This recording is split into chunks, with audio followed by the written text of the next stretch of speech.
मंडळी, आज आपण इंग्रजी शिकण्याच्या 2 एकदम सोप्या आणि धमाल टेक्निक शिकणार आहोत. यामुळे तुम्हाला सहज मराठी वाक्य इंग्रजीत भाषांतर करता येणार आहे. आणि दुसरी टेक्निक तर एकदम भन्नाट आहेच, म्हणूनच व्हिडिओ शेवटपर्यंत नक्की बघा.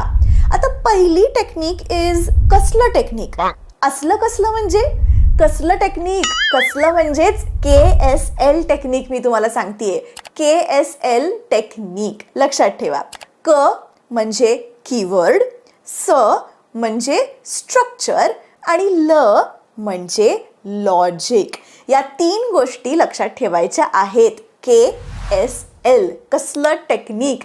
हे जे 3 गोष्टी तुम्हाला आहेत या जर समजल्या तर कोणतंही इंग्लिश सेंटेन्स तुम्ही करू शकता.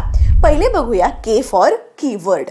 आता तुम्हाला सेंटेन्स मधले 2 कीवर्ड्स शोधायचे आहेत. ओके. वन इज सब्जेक्ट, म्हणजे सब्जेक्ट काय आहे सेंटेन्स मध्ये, म्हणजे मराठीत ज्याला आपण कर्ता म्हणतो ते शोधायचं आहे. आणि सेकंड इज क्रियापद, म्हणजे वर्ब शोधायचं आहे. या 2च गोष्टी पहिले तुम्हाला आयडेंटिफाय करायच्या आहेत. फॉर एक्झाम्पल सेंटेन्स बघूया. I drink tea. आता यामध्ये सब्जेक्ट कोण आहे हे कसं ओळखणार.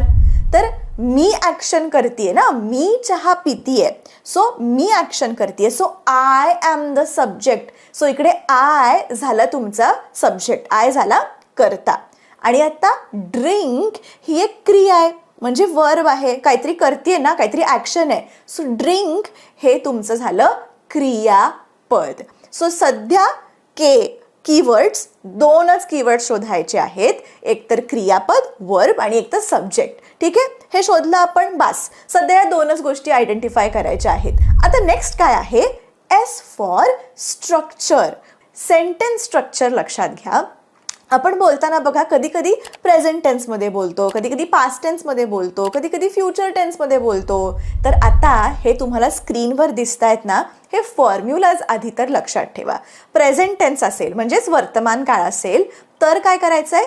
Subject plus verb. ठीक आहे, सब्जेक्ट प्लस वर्ब. आता पास्ट टेन्स असेल म्हणजे भूतकाळ असेल तर फॉर्म्युला लक्षात घ्या. सब्जेक्ट प्लस वर्बचा दुसरा फॉर्म. ठीक आहे, second form of the verb. All right. आणि फ्युचर म्हणजे भविष्यकाळ असेल तर काय आहे formula. Subject plus will plus verb. Will आपण ॲड केलं इकडे. सब्जेक्ट प्लस वर्बच्या मध्ये विल ॲड झालंय, लक्षात ठेवा. आता हे तुम्हाला काहीही समजलं नसेल की मॅडम काय सांगताय, हे फॉर्म्युला 1 2 3 काहीच कळलेलं नाहीये, तर वर्ब्स वरती मी डिटेलमध्ये व्हिडिओ केलेला आहे, ते तुम्ही बघू शकता. किंवा सगळे जे काही डिटेलमध्ये मी शिकवलेलं आहे, मी माझा जो कोर्स आहे त्याची लिंक मी खाली डिस्क्रिप्शनमध्ये दिलेली आहे. All right. सो ते करून सुद्धा you will understand a lot of things. So आता पहिले येतं सब्जेक्ट आणि मग वर्ब. आता for example drink I T. बघा आपण असं इंग्लिशमध्ये म्हणतो का, ड्रिंक आय टी, मी चहा पिते, ड्रिंक आय टी. बरोबर आहे ना. नाही आहे बरोबर, असं आपण नाही म्हणत. का, कारण सब्जेक्ट आधी येणार आय आणि मग ड्रिंक येणार म्हणजे वर्ब येणार. सो सब्जेक्ट प्लस वर्ब असंच येतं कायम. ड्रिंक आय टी असं नाही येत. ओके. आता पास्ट टेन्सला सुद्धा तसंच आहे. एक्झाम्पल द्यायचं झालं तर बघा, मी शॉपिंगला गेले होते काल. ओके, म्हणजे काय, I go for shopping yesterday. असं होतं का. बघा असं होतं का, तर नाही. सो पास्ट टेन्स आहे ना, भूतकाळ, त्याच्यामुळे आय तुमचा सब्जेक्ट आहे. हे क्लिअर आहे ना. आय सब्जेक्ट आहे. आणि स्क्रीनवरचा फॉर्म्युला जो होता तो आठवा. ओके, स्क्रीनवरचा फॉर्म्युला दाखवल्याप्रमाणे गो हे तुमचं वर्ब आहे. ठीक आहे, गो हे वर्ब आहे आणि गोचा दुसरा फॉर्म आपल्याला वापरायचा आहे, verb two V2. Go, went, gone. तुम्ही जर गो हा वर्ब बघितला, to go, this is your base. ठीक आहे, to go, to go, go, went, gone, असे 3 फॉर्म्स होतात वर्बचे. माझ्या कोर्समध्ये मी एवढे सगळे वर्ब्स तुम्हाला सांगितलेत आणि लिस्ट दिलेल्या आहेत. सो हे लक्षात घ्या, वेगळे फॉर्म्स असतात. तसं मी तुम्हाला आत्ता काय सांगितलं, दुसरा फॉर्म वापरायचा आहे. सो इकडे फक्त लक्षात घ्या, गोचा आपण काय केलंय, went. So I went for shopping yesterday असं होतं. आय म्हणजे सब्जेक्ट, वेंट म्हणजे वर्बचा दुसरा फॉर्म. सध्या एवढंच लक्षात ठेवा.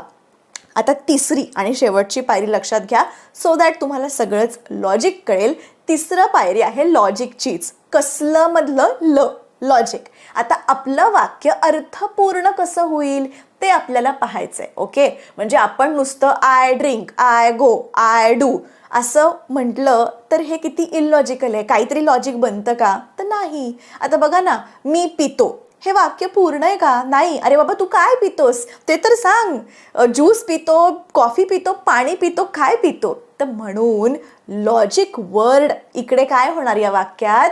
वॉटर, पाणी. Okay, I drink water. Logic तर पाहिजे सेंटेन्सला. I drink water. तसंच बघा ना, आम्ही ऐकतो, हे वाक्य पूर्ण वाटतंय? हा, आम्ही ऐकतो. अरे बाबा, तुम्ही काय ऐकता? आम्ही गाणी ऐकतो. मग तसं सांगा ना, we listen songs. Logical sentence. All right, we listen songs. आता जरासं थांबा, कन्फ्यूज झाला असाल तर मी पूर्ण सांगते. बघा, हे सेंटेन्स इमॅजिन करा किंवा स्क्रीनवर बघा. ती बाजारात गेली. ती बाजारात गेली. मी काय सांगितलं होतं, काय फॉर्म्युला लक्षात ठेवायचं आहे? KSL. आता कीवर्ड्स, कुठले 2 कीवर्ड्स आहेत बघा ह्याच्यात? ती बाजारात गेली. काय असतील कीवर्ड्स? सांगा पटकन. ती. पहिलं कीवर्ड आहे ती, म्हणजे काय? शी. दुसरं कीवर्ड काय झालं आपलं? गेली, म्हणजे काय? गो. मग आता सेकंड स्टेप काय सांगितली होती? स्ट्रक्चर. ओके, इकडे काय आहे बघा? पास्ट टेन्स आहे. हां, ती बाजारात गेली, पास्ट टेन्स आहे. ती गेली. शी वेंट. काय झालं? शी वेंट. आठवतोय का फॉर्म्युला मी सांगितलेलं? V2 वापरायचं आहे, सब्जेक्ट आणि वर्ब टू. हां, शी वेंट. आणि आता लॉजिक, कुठे गेली? तर बाजारात गेली, टू द मार्केट. सो मग फायनल वाक्य काय झालं? शी वेंट टू द मार्केट. थांबा, अजून सांगते. मी पुस्तक वाचतो. आता काय होईल इंग्रजीमध्ये? मी पुस्तक वाचतो. कीवर्ड काय आहे? आय आणि रीड. वाचतो, हो की नाही? आय आणि रीड. स्ट्रक्चर काय होईल? I read. हेच झालं स्ट्रक्चर, कारण का प्रेझेंट टेन्स आहे. सब्जेक्ट प्लस वर्ब एवढंच आहे प्रेझेंट टेन्सला. सोपं आहे. आणि लॉजिक काय आहे? काय वाचतो? पुस्तक. मग बुक. सो फायनल काय झालं? I read a book. फक्त ऍड केला आपण. I read a book. अजून एक बघूया. आम्ही उद्या जाऊ. काय होईल? ह्याचं काय होईल? आम्ही उद्या जाऊ. कीवर्ड काय आहे? वी आणि गो. बरोबर, 2 कीवर्ड्स आपण काय काढले? वी आणि गो. आता स्ट्रक्चर काय होईल? स्ट्रक्चर काय होईल? कुठला काळ आहे? आम्ही उद्या जाऊ. प्रेझेंट टेन्स आहे का? नाही. पास्ट टेन्स आहे का? नाही. उद्या फ्युचर टेन्स आहे. कॉमन सेन्स ना, आम्ही उद्या जाऊ. मग फ्युचर टेन्सला मी काय फॉर्म्युला सांगितला होता? Subject plus will plus verb. म्हणजे काय करायचंय? फक्त विल ऍड करायचंय. आपण कीवर्ड काय बघितले? वी आणि गो. त्याच्यामध्ये फक्त विल ऍड करायचंय. We will go. That is it. आता लॉजिक बनवायचं की वी विल गो. कुठे गो? कधी गो? काय आहे? उद्या जाऊ. So tomorrow. सो पूर्ण सेंटेन्स काय झालं? We will go tomorrow. कळलं? डन? कळलं नसेल तरी आपण अजून सेंटेन्सेस बघणार आहोत, but it is very easy. Once you get the hang of it, you can really use this concept in your daily life. एकदा लिहून काढा हवं तर ही कन्सेप्ट आणि हे फॉर्म्युलाज, सो दॅट तुम्हाला जास्ती चांगलं समजेल. ठीक आहे. थर्ड बघूया. तिने चहा बनवला. काय होईल? सांगा, कमेंट करा पटकन. शी मेड टी असं होणार. शी मेड टी. आता अजून एक बघूया. तुला चित्रपट आवडतात का? तुला चित्रपट आवडतात का? हा तर आता प्रश्न आला. आता काय करायचं? प्रश्नाचं मी सांगितलंच नव्हतं. आता पहिले ॲज युजल कीवर्ड्स शोधा.